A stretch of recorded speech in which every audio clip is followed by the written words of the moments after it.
Hey guys, this is GamerCow. Welcome to another Pokemon Trading Card Game History video. This time, we're on a twofer because, well, Call of Legends is one of those sets, and we basically determined it wasn't really worth doing two separate parts for this. I've been generous about what is actually usable in Call of Legends, and so we're going to go over like literally everything the set brings. It's just here. There's not a lot. So we're going over Triumphant. This is the main set here. The final set with Pokemon Prime is in there as well, and they actually do have some really good ones. So yeah, this is going to be worth talking about. But we're also going over Call of Legends, the reprint set before Gen 5 came out. This is not only good to do because it's the end of a set, end of a big block, right? Gen 5 is going to change literally most things about the game, right? We've got the introduction of abilities instead of the Pokepowers, Pokebodies. We have complete rule changes in there as well, and an emergency rotation because those rule changes broke the game with Sableye. So yeah, maybe we'll have to go into that when we actually discuss that video. But mostly, this set just has reprints of stuff from the first 4 sets. So say the Jirachi, the artwork that I particularly enjoy, is within this one. This set would have been kind of nice to open in terms of, you know, getting pretty cardboard, right? Because, you know, alternate art stuff and reprints of things which are useful too. It's not just like trash cards in here. The Smeargle is pretty good. The Leafeon that we'll be using in our first coverage video for this is here. Like Cleffer, I think, is kind of nice in here as well. There's a bunch of good cards for reprints, but reprints are not necessarily exciting, right? And what is new in here is, well, basically non-existent. Triumphant itself is a really impactful set when you look down the bottom, but honestly, beyond that, I'm really not sure. Like, the trainers and the primes are great. The legends are fun, but I would say good. And then there's weirdly not a lot else, despite the set being lauded as like a really decent one for competitive stuff. But that's mostly because of the things down here. So there is also a couple of promo things as well. There's Paragon and Paragon 2. The Paragon 2 lets your Paragons retreat for 1 colorless less, like whoop-de-doo basically, but it's there. It's kind of noteworthy enough, I suppose. Let's get into, well, we'll start with Call of Legends actually, because there's not a lot in here to really worry about. So, Call of Legends reaffirms the Lost Zone mechanic here. It has been a little bit used within like Gen 4, you know, mostly say Palkia G level X being able to throw things in the Lost Zone. You could now build a win condition out of that because the Stadium card Lost World finally comes in here too. Once during each player's turn, if that player's opponent has 6 or more Pokemon in the Lost Zone, that player may choose to win the game. Very fun wording there, but you do actually have to trigger this effect, so not that there's anything that can destroy it or, you know, remove it on the opponent's turn, so you just put this down and you win the game immediately, basically. But yeah, alternate win conditions almost never happen in the TCG, and funnily enough, a couple of them that did got banned and expanded, so yeah, it's interesting. It's not very good per se, but it certainly got a lot of hype back in the day. When it was first introduced. Criminally, this was apparently a super short print uncommon in the set, and that made it extremely expensive for like no good reason. So yeah, a lot of my friends played in the Gen 4 era that have been watching the stuff here. Y'all got real mad at that, so I thought I'd mention it. Research Record is an interesting card if you could find space for it. Look at the top 4 cards of your deck and put as many of them back on top of the deck as you want in any order, and then the rest of them go on the bottom of the deck in any order. So it's a good fixer if you're running a decent amount of hard draw stuff, especially Yuxi could be kind of good here, right? You use this, Yuxi gets to pick what it wants to draw more or less, and you also take a card out of the hand so you draw additional cards. If you don't like what you're drawing, put them on the bottom of the deck. pretty straightforward. Lost Remover is a very cool card that we see variations of this at pretty much all points in the game. From here on out, at the very least, put one special energy attached to one of your opponent's Pokemon into the Lost Zone. So, expanded players will know this as Enhanced Hammer, standard players will know this as Fan of Waves, but that puts it to the bottom of the deck as opposed to, you know, discarding it or whatnot. Putting it into the Lost Zone is 100% permanent. I don't think there are really cards at the moment that could take it out of the discard pile, so like Enhanced Hammer is functionally the same, but just in the off chance, there are a couple of things I guess that could accelerate energy cards specifically, but they're not very good because, you know, it's like Electivire FB level X and it ends your turn. But on the off chance you come across something like that, yeah, this is a permanent removal of a DCE, which is pretty good. Yeah, strong stuff there. As far as the Pokemon go, let's just go reverse order because we're here. Lucario is probably the most interesting attacker from the set, and really there's only two, so, you know, take that as you will. Double Colorless Energy, 30 plus 20 damage for every Pokemon that you have in the Lost Zone. The Lost Zone is not as easy to populate as you would think, but I guess if you use like a Palkia, you could Lost Zone like Benchmons and do a reasonable amount of damage here, so maybe Lucario Palkia G could be a thing. You could also combine it with the Relicanth over here and Mew that we'll talk about. Well, there's actually a couple of the primes we'll talk about in Triumphant.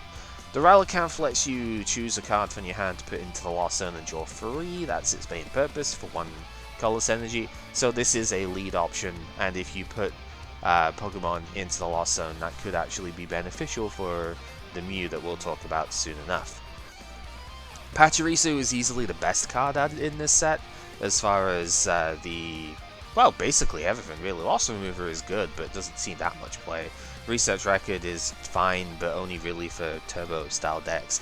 Pachirisu actually has its own archetypes in 2011, so yeah, self-generation, when you bench it, you put up to 2 lightning energy from your hand onto the Pachirisu, so super cool. The attack is not amazing because you have to Lost Zone all the energy that's on it, and it's for 2 lightning anyway, so yeah, 2 lightning 50, not really strong enough. But if you can move those energy, or if you can use them in another way, which we will get to soon enough, yeah, these are really, really good. There's the Raichu, actually, from the last set is the main thing I'd use as Raichu Prime, where you attach the 2 energy to the Patchy. Raichu can absorb those energy as often as it likes per turn, so it's Power Spray immune at that point, if you somehow get there. And yeah, you get to Mega Thunderbolt on consecutive turns. Really cool. Look out for this in the next set, actually, when we get Energy Retrieval. Very nice.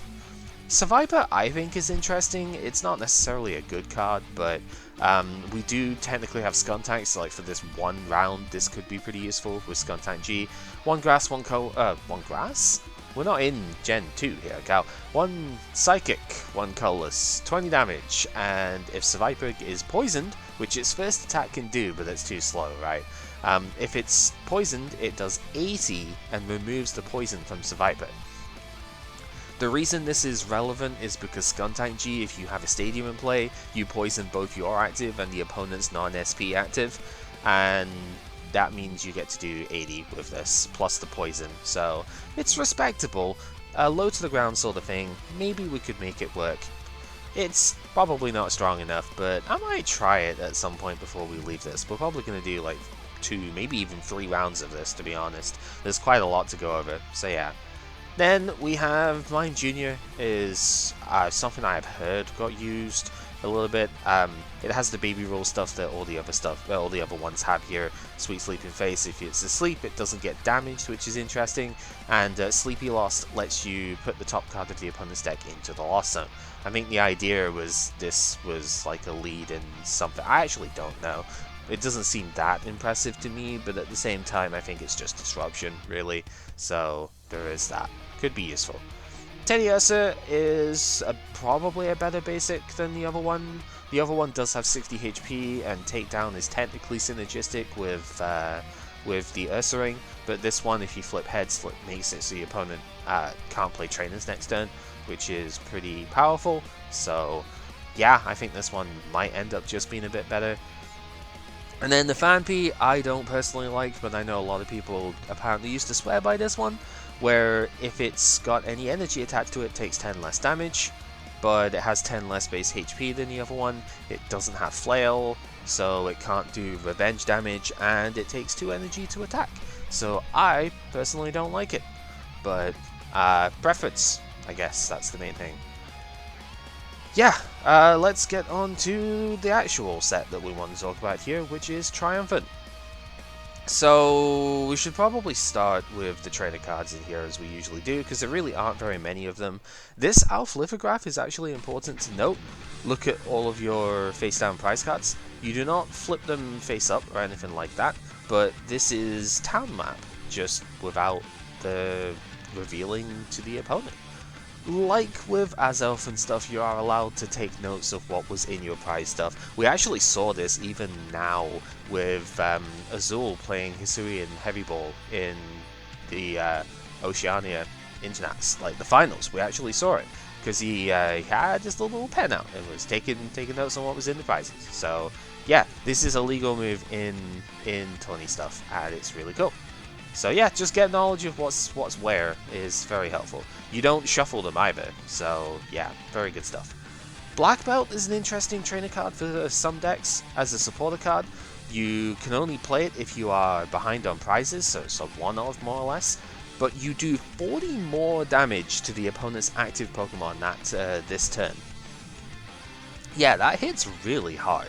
So yeah, just think of a lot of the sort of decks. If you're sniping around a little bit with, say, I don't know, the Yanmega that's in the set that can do some snipe damage. If you're snipping around a fair bit, then you know you go behind on prizes because you're not actually taking immediate KOs. You just slam this down, and suddenly you do 110 or more damage with the stuff that way, and it's great, really fun. Indigo Plateau. This card doesn't make a lot of sense to me, I'll be honest. Legend Pokemon in play gain 30 HP. Okay, it's 10 more, but Legend Pokemon are not evolved Pokemon, which means Snowpoint Temple, that they were planning on keeping for at least a little bit longer, right? Snowpoint Temple actually does already boost Legend Pokemon, as well as boosting your basics. So why do we need this? I don't know. Legend Pokemon are also hard to just play down, so yeah, probably not going to get a lot out of that. What you are going to get a lot out of, though, is the rest of the stuff here. Starting with Junkam, this is Item Finder, but a bit more restricted, right? Item Finder let you pick up any trainer card type, so because supporters and whatnot didn't exist yet, this only lets you pick up the actual items, as it would be, you know, search your discard for a trainer card that isn't Junkam, means that, yeah, you have to actually only pick up items, but items can pick up supporters at the moment as well. We have VS Seeker, after all, so there is that. This is just an incredibly versatile card, right?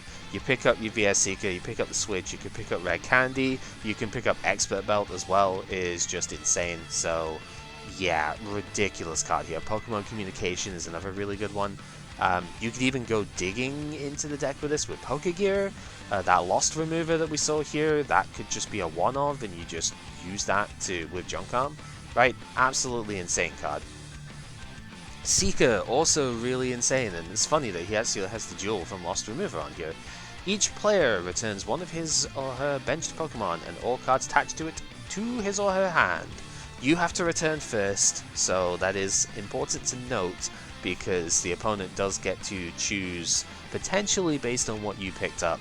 Sometimes there is a choice that way, so yeah.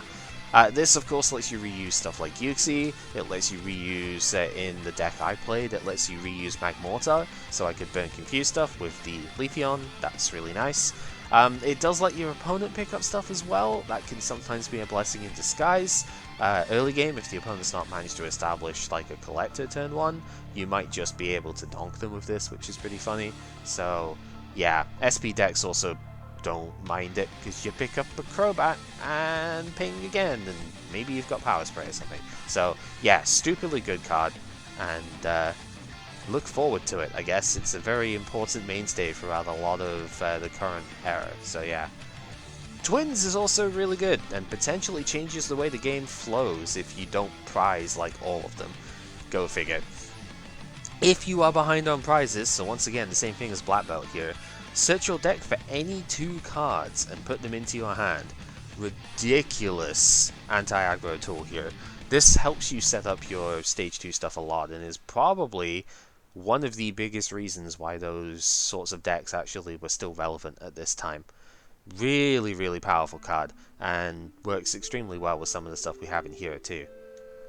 Rescue Energy is also really nice. This sometimes comes back in different forms. I know Rescue Scarf was one that was fairly big in Greninja decks, and there was a Special Energy that also did the same sort of thing. Maybe that was the one that was in Greninja actually, because Rescue Scarf I think is Gen 5.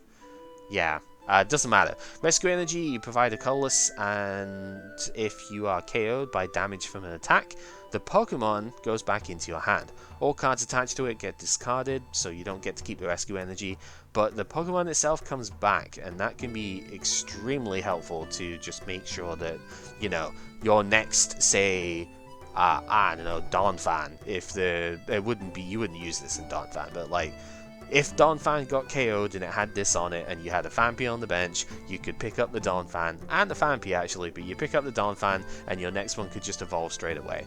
There you go. On to the Primes, the main Pokemon of actual use here. Absol is close to being good. It's a bit sketch, but it does work with the Lost Zone deck style we'll have here. As long as Absol's your active Pokemon, if the opponent plays a basic down, they take 2 damage on that Pokemon. That can be pretty handy if you can lead with this. Unfortunately, its attack is a bit expensive as a lead, but Vicious Claw for a Dark and a Colorless does do 70, which is a lot on a basic, but you have to Lost Zone one of the Pokemon cards that's in your hand in order to use this. That can be a blessing in disguise if you use this in the Lost Zone Toolbox deck, but it's difficult to justify at that, because it's low HP, it's weak to Donphan, it's got 2 energy on its attack cost, it's difficult to get going, so very iffy card, but Eye of Disaster is really powerful, so there are some applications for this for sure. Celebi isn't going to be too good until later. That 60 HP is really, really low here, but CMT is a deck way into the future here in next Destiny's format, so yeah, bit of a back burner here. Forest Breath, if the Celebi is active, lets you attach a Grass Energy from your hand to one of your Pokemon. Time Circle, unfortunately, isn't particularly good. It's way too expensive, so yeah, preventing damage from attacks by Stage 1 and Stage 2 Pokemon is neat, but SP decks don't care. And it does 30 damage for a Psychic, a Grass, and a Colorless. Good luck, you know. But that acceleration is really good later on in the game, so it will see play, just not yet. Electro Prime, very dangerous card, but I do quite like it. It synergizes with Twins, as you would expect, just like I used Electrode EX to synergize with Power Hand Extension and stuff like that. Energy Might lets you KO the Electrode, and then look at the top 7 cards of your deck. Any energy cards you find there, energy cards, not just basic energy, they all get attached to your Pokemon however you want. The other cards get discarded, so it's like Hyper Sage's training, basically. There are pairings you could use with this, stuff like the Dialga or Delcatty that let you stack the top of your deck with basic energy, so you could get acceleration that way. I think that's probably too cute. You mostly use this as like a one-off tech in a deck to just splurge a ton of stuff down. There's a deck called the Turbo Zone, which uses the Magna Zone we'll talk about in a bit, that you can use this in to just accelerate like potentially 3 or 4 energy if you're lucky enough. Usually it's about 2, but even then 2 energy is still not terrible, so yeah. Gengar, this is the main thing that people try to use with Lost World. If Gengar is your active Pokemon and the opponent gets KO'd, then whatever got KO'd, the Pokemon goes into the Lost Zone. All the other stuff gets discarded, so you don't get to like strip energy away from them. But they can't reuse the Pokemon, and that can be pretty big sometimes. It's less important here than it is nowadays, I think. because we have so many Pokemon in the decks in the first place. But this is still a pretty strong effect, and it works if you hit and run into this too, because KOs do not get checked for until all effects of attacks have resolved. So yeah, this doesn't have to be the thing that kills the opponent, basically.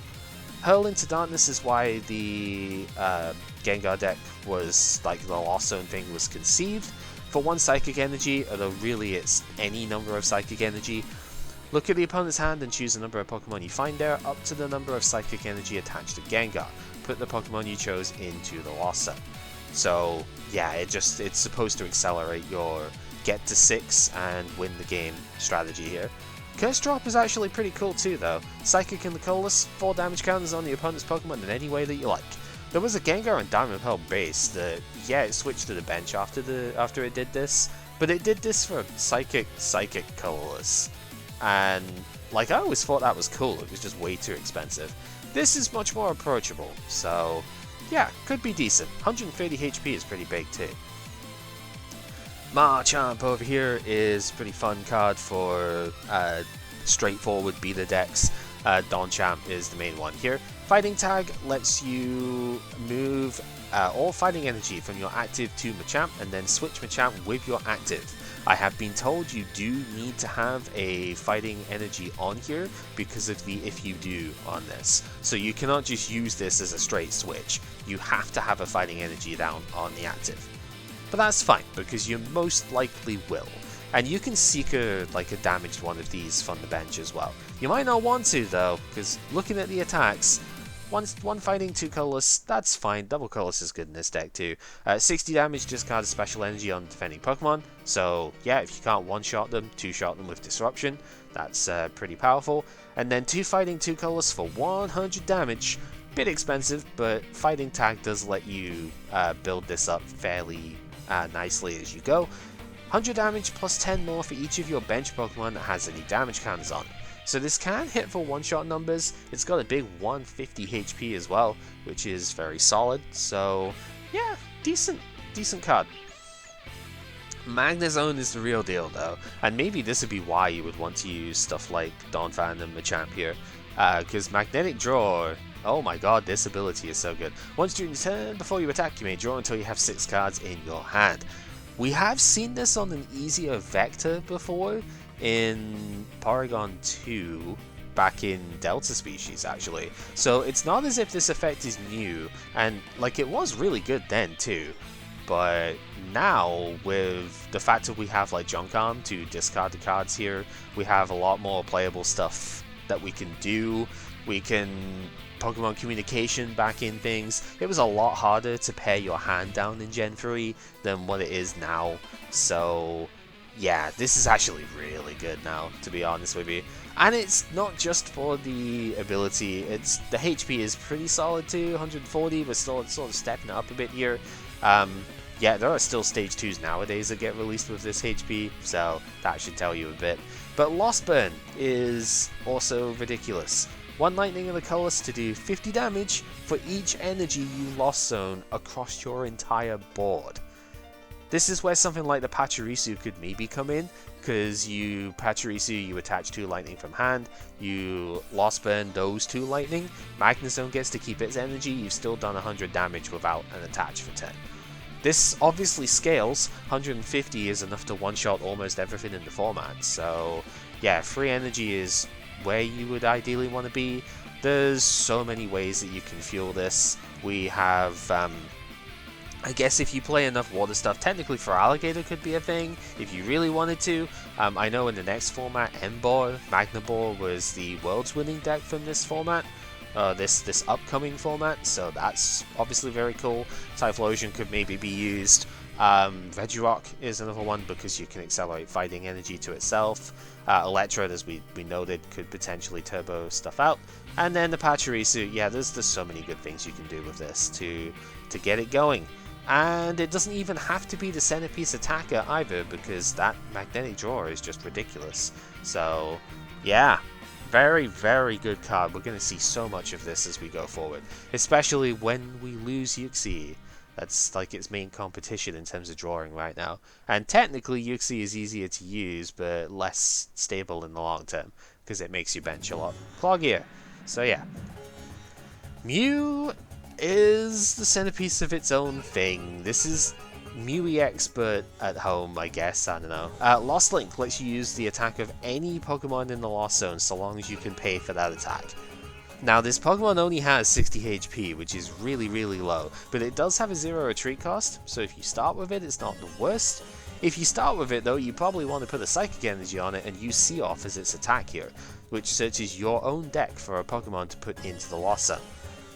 Now the thing with this is that it does not say basic Pokemon, you can use any attack. So just as an example here, this isn't actually a good one, but we could use the attack on, say, the Mamoswine up here, we could use Snowstorm, if we could pay for that attack. And that's just kind of silly. You could have a Mew use Swallow Up, I suppose, if you really wanted to. Sure. It's never going to happen. But there are some really good attacks that we can use. Gyarados, for example, the Tail Revenge, might actually be, this might be a better Gyarados in terms of physical damage, because it means you don't have to have a Magikarp in play. So, yeah, it's like the Ditto from the Pokemon Go set, in that sort of versatility, but that can only copy basic stuff. This can copy anything, so yeah, very powerful. There's so many different things you can do with this. And then the big one, Yanmega kind of just does it all.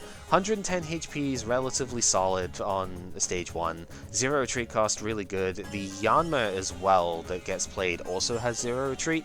So yeah, it's only got 50 HP, but it just doesn't have a retreat cost, so that's really good. And this is the first time that we have a Yanmega whose gimmick is I don't need energy cards. So automatically that's going to be good. If you have the same number of cards in your hand as the opponent, the attack cost of each of Yanmega's attacks is 0. Now one of the things to note is that we have both Judge and Copycat in format. So we can have 8 supporter cards that match our opponent's hand size. And we have stuff like Magnezone, so we can manipulate our draws. And yeah, this thing is just nuts.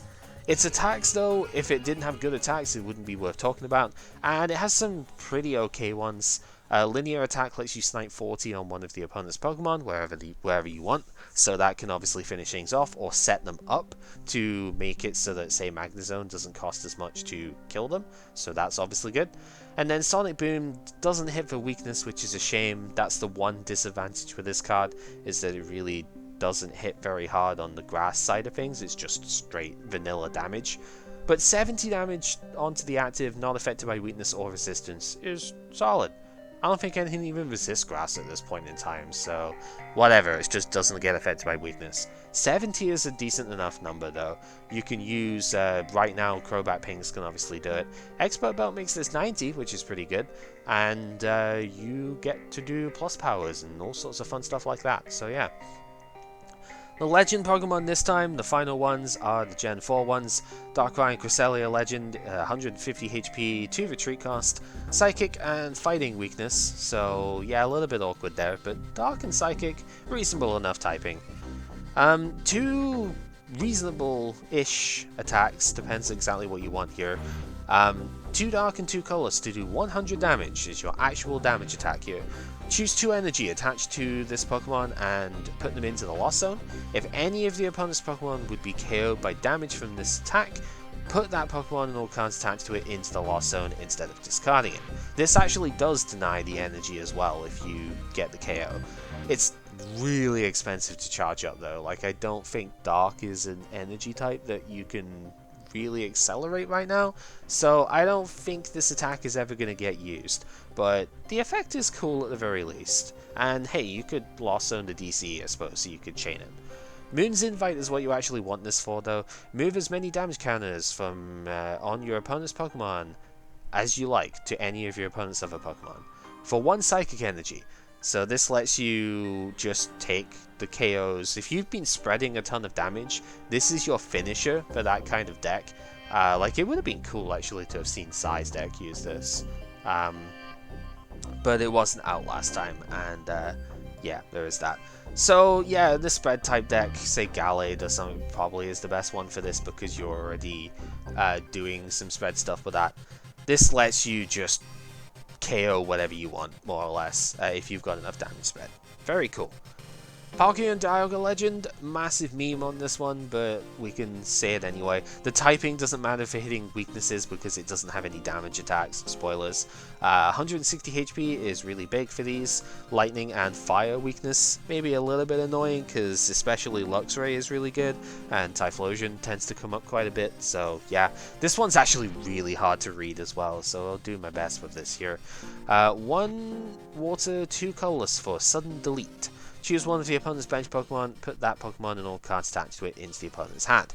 Not exactly very good, to be honest, because they do just get to play the Pokemon down again, but I guess if they've built up like one gigantic attacker on the bench, or if they've used Red Candy stuff, this could be it. Honestly, if they've used Red Candy though, just play Jirachi and just time hollow them, right? It's a lot easier to do.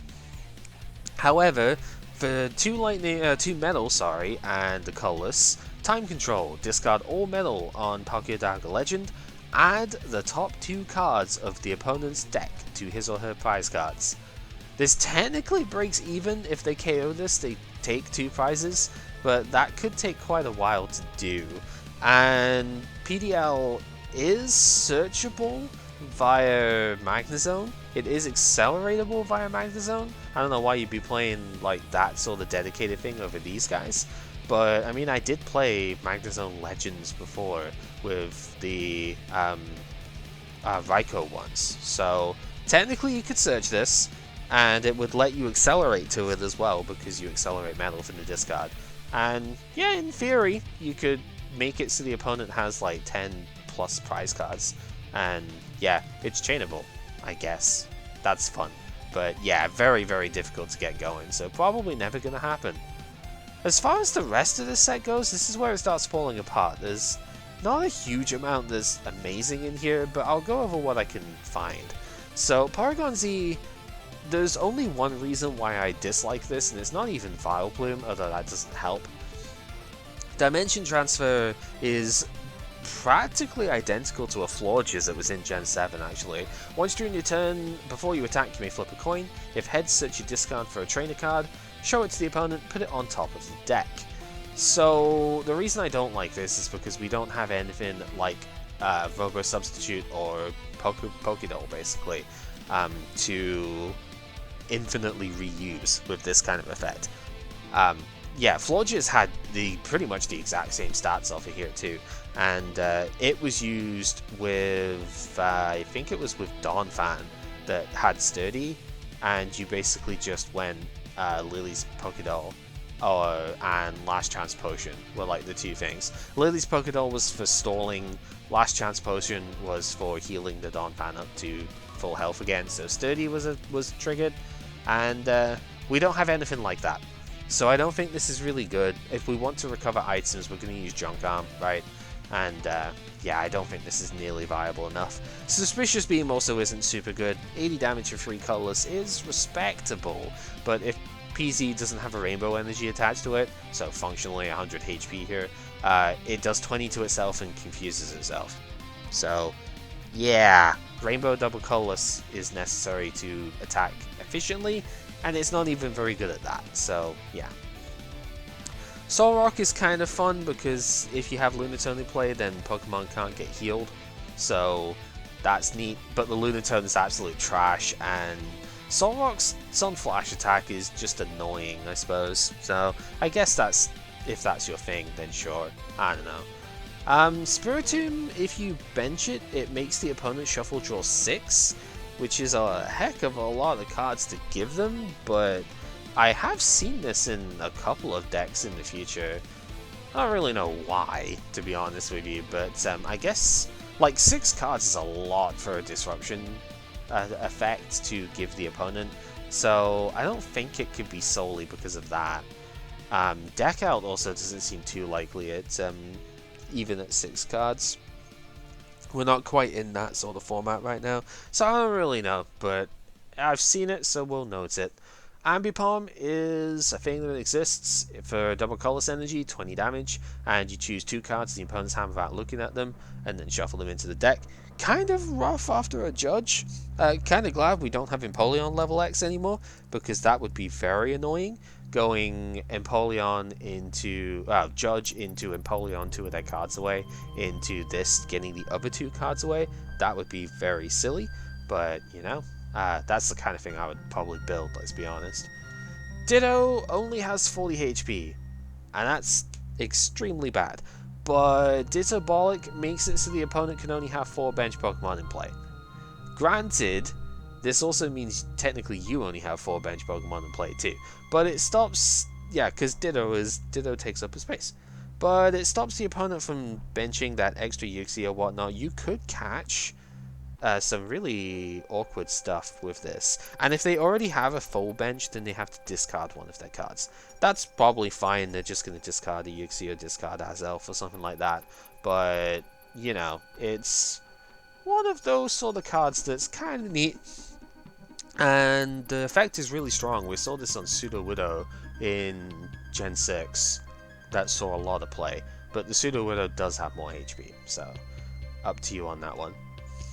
Electivire is one of the ugliest cards I've ever seen, but the actual attack is kind of neat. 50 damage to each of your opponent's Pokemon that has any energy cards attached to them.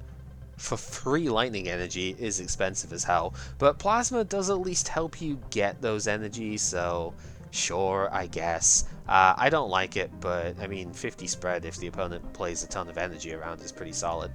Golduck is sort of interesting. I think this ends up just being worse Lantern Prime, to be honest, but doesn't need the lightning energy at least.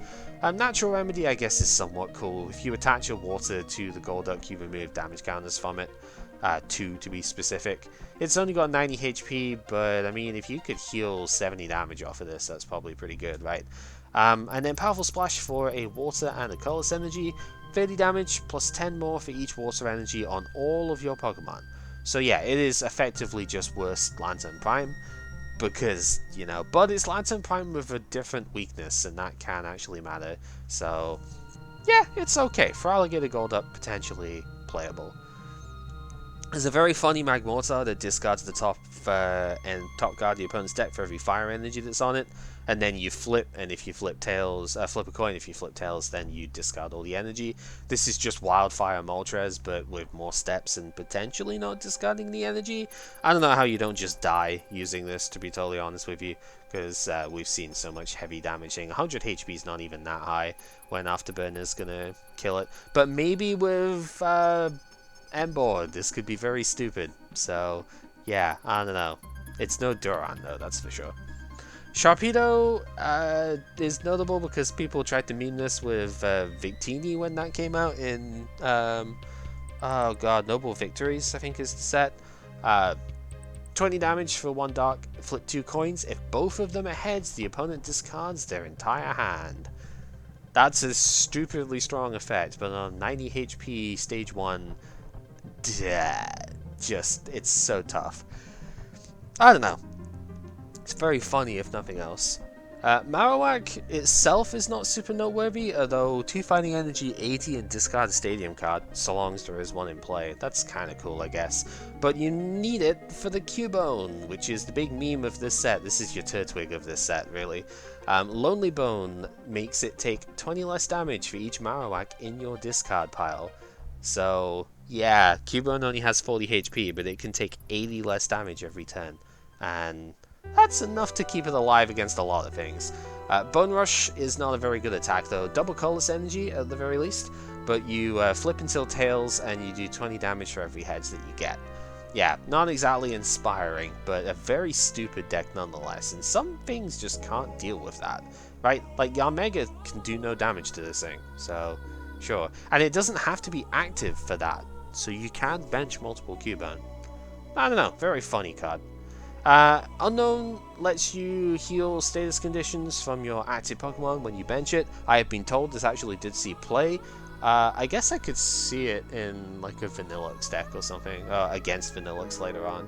But yeah, I'm not really sure. And then Paragon 2, I think this is the last like major noteworthy thing here. We could talk about the Volbeat Illumise, I guess, as well. But P2, when you evolve into the Paragon 2 here, you can search your deck for a Stadium card. Sure.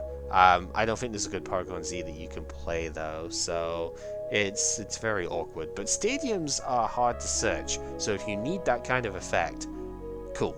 I don't think there is a deck that needs it, but still cool. And then I did mention the Volbeat Illumise just because I was told about them and it was funny. There's a coin flip involved though, so I don't like it, but whatever. Illumisile. I love the name of this attack though. If you don't have an Illumise in play, this attack does nothing, but for 1 grass energy, you snipe 30 on one of the opponent's bench Pokemon. So that's neat, I suppose. 1 energy hit is pretty solid. And then you're mostly using the Illumise itself as the attacker though. 1 grass energy, flip a coin for every Volbeat you have in play, do 30 damage times the number of heads. Very dumb card. So that is the end of Gen 4 in a nutshell. We have 1 session kind of already done. Sai did bring the same deck, so like I guess spoilers on the stuff there. Same deck from last round, but yeah, we've got 1 session done, and I imagine we're spending minimum like 2 more within this, because this is literally the end of an era. The next set changes everything because of the way the rules go. So yeah, there's going to be a lot of work to do. We've got to explain said rules, and then 7 sets rotate. That's going to take a while to discuss the impact of that. Yeah, we rotate all of DPP because of the rule changes and whatnot here. So look out for that, I suppose. And until next time, thank you very much for watching, and take care.